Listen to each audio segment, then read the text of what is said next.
Valley oozes confidence, and Marone Gribbets, founder of wearable startup Meta, contributes his fair share.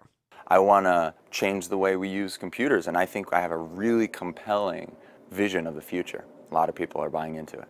This is Gribbets' future-forward device, Meta Spaceglasses, a pair of augmented reality specs that layer digital information and content that users can manipulate over their field of vision. Meta, in analogy, has a stereoscopic pair of glasses with a projector that projects to each eye, allowing for a 3D screen that wraps around the entire world. And the analogy to the mouse and keyboard is this camera that can track the edges of your fingers and their location in space at really high dexterity and low latency. In a video highlighting how the glasses might be used, Meta presents a mind-boggling world where free-floating virtual shapes can be molded, then actually produced with 3D printers.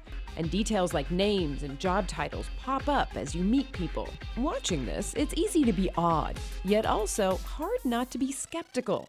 But during a recent visit to their makeshift headquarters in the Los Altos Hills, we experienced some of these demos firsthand. Oh, there it is. Hey, look, you can step back.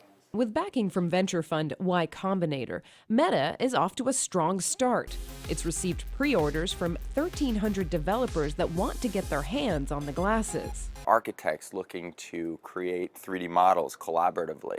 That'll be the first collaborative computer. There are surgeons who want to track CAT scans to the body and sort of rotate them with their hands in 3D as they perform surgery, because their hands are bloody so they couldn't touch an iPad. I mean, there's so many use cases that are coming in and surprising us. Meta's success will in part hinge on a robust app store, and there are other non-trivial hurdles. The prototype is a bit on the bulky side, but Meta's goal is to shrink down the technology so that ultimately the device is the size of a pair of Ray-Bans. All this reminded us of another tech company's wearable device, Google Glass, though Gribbets doesn't see the similarities.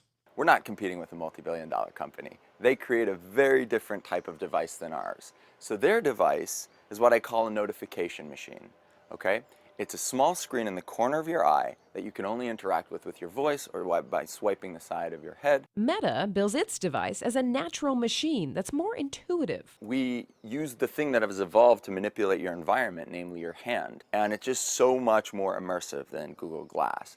So I think it's going to bear different use cases. From its home base, Meta has sweeping views of Silicon Valley. You have little Apple over there in the distance, little Google over there. We could see all the way to San Francisco. A perspective that inspires Gribbets and reminds him exactly what he's up against. In San Francisco, I'm Sumi Das, CNET for CBS News.